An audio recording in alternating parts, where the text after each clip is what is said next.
waxaa sii xoogeysanaya cabsida la soo diristay qoyska jilaaga caanka ee Bollywoodka Salman Khan kadib markii si weyn loo faafiyey akhbaarta ku saabsan hanjabaadda dilka ee la soo gaarsiiyey.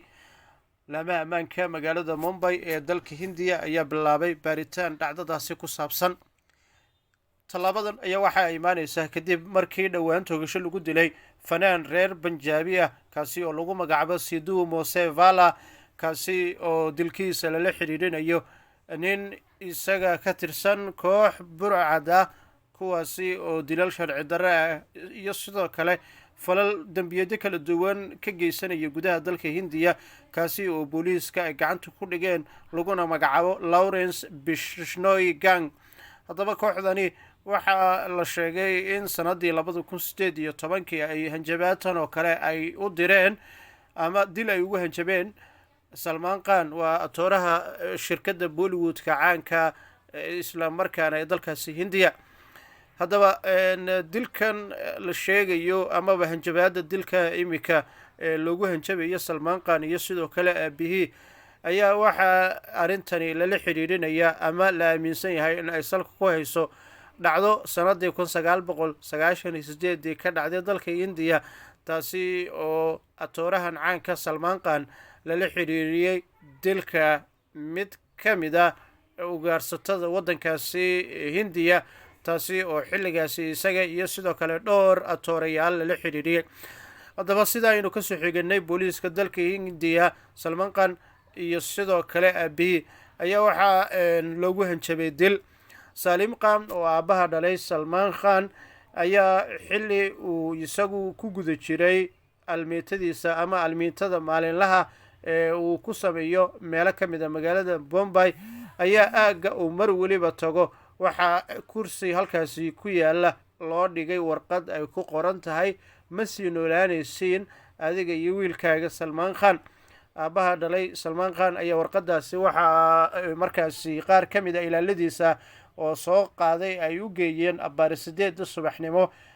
axadii aynu kasoo gudubnay, waxaana ku xusnaa magaca Salman Khan sidoo kale. haddaba booliiska ayaa sheegeen warqadan aanay wax saxiixa sidan, balse ay tahay warqad hanjabaad dil ah oo loo dirayo Salman Khan iyo sidoo kale aabihii, waxaana ay kasoo qaadeen goob ku taalla magaalada Mumbai, halkaasi oo Salim Khan oo ah aabaha dhalay Salman Khan uu maalin weliba almiita iyo jimicsi u tegi jiray. Lawrence Bishnoi oo ah ninka imika dilkan si toos loola xiriirinayo ayaa ku jira saldhigga booliiska Delhi,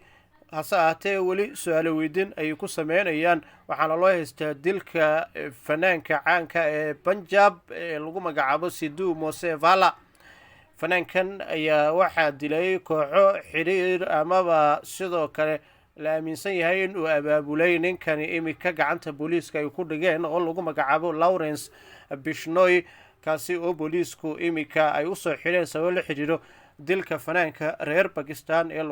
reer anirahda Punjab ee lagu magacaabo Sidhu Moosevala, kaasi oo la fuliyey khamiista inuu kasoo gudubnay, gaar ahaana lagu dilay tuulo ku taala deegaan lagu magacaabo Jawharki Village.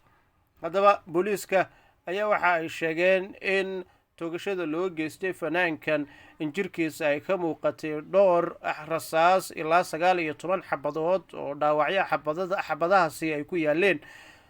ka hor inta aanan baaritaan lagu sameyn ay ka muuqdeen dhaawaca xabadahaasi. si kastaba ahaatee warkan naxdinta leh ayaa si aada looga hadlaya dalka Hindiya, iyadoo laamaha ammaanka ay si weyn baaritaan ugu sameynayaan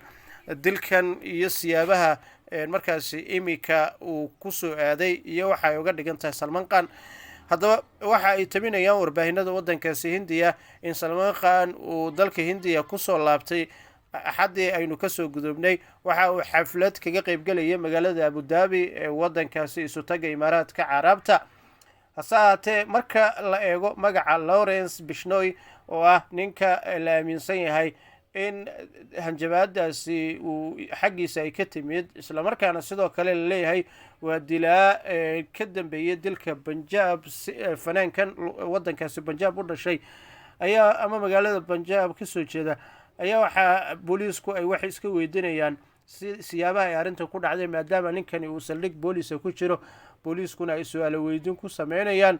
iyo waxa ay ka dhigan tahay. haddaba guryaha uu ku leeyahay magaalada bombay ee dalka hindiya ayaa dhammaanba waxaa loo daabulay ciidamo kala duwan oo booliis ah, kuwaasi oo si weyn u sugayo ammaanka guryahaasi salmaan khan uu ka degan yahay gudaha magaalada bombay. haddaba sidoo kale waxaa sare loo qaaday ciidamada ilaalada aabbaha dhalay salmaan khan iyo sidoo kale isaga qudhiisa, maadaama iminka cabsi xoogan ay soo wajahday. ninkani xabsiga ku jira xabsiga dhexe ee magaalada delhi ee dalkaasi hindiya ee lagu magacaabo bishnoi ayaa 31 sano jira, waxaana la rumaysan yahay in uu soo abaabulay ama uu hogaamiye u yahay kooxo burcada oo gaarayay ilaa 700 oo xubnahaasi oo intooda badan la sheego in ay ka amar qaataan ninkani, isla markaana falal dembiyado kala duwan ay ka geysanayeen muddooyinka ugu dambeeya dalka hindiya, gaar ahaanna magaalooyinka waaweyn sida delhi iyo sidoo kale punjab iyo tuulooyin dhowra. haddaba ninkani waxa uu kasoo jeedaa taarikh nololeedkiisa qayb ka mid ah haddii aynu eegno deegaan lagu magacaabo dutarnarawali, waxaana deegaankaasi ay dhacdaa tuulada punjab. haddaba ninkani ayaa waxaa inta badan booliisku ay soo xidheen sanadii 2021 xilligaasi oo xarigiisa uu soo bilowday kadib markii lagu tuhumay dembiyo dhowra iyo dilal sharci darra oo ka dhacaya dalkaasi hindiya. qaar ka mid a xoogo kala duwan oo kasoo baxaya booliiska delhi ayaa waxay sheegayaan in ninkani magaciisa imika mar labaad uu usoo shacbaxay kadib dilka loo geystay fanaanka reer punjab mose vala, kaasi oo leeyahay waxaa lagu dilay gudaha dalkaasi hindiya axaddii aynu kasoo gudubnay. haddaba ninkani ayaa waxaa lagu soo waramayaa in asal ahaantiisa uu ahaa nin ku fiican ciyaaraha amaba orodyahan uu ahaa, isla markaana sidoo kale uu ahaa nin isagu kooxo kala duwan oo dhalinyaro ah hogaamin jiray. booliiska dalkaasi hindiya ayaa si xoogan baaritaan ugu sameynaya dhacdadan. salmaan khan waa atoore, waana sidoo kale xidig shirkadda bollywoodka dhowr qarni ku jiray, waana markaasi atooraha loogu jecel yahay xilligan marka la eego aflaanta iyo sidoo kale muuqaalada dhanka madadaalada oo muddooyinka ugu dambeeya aada u baahinaye.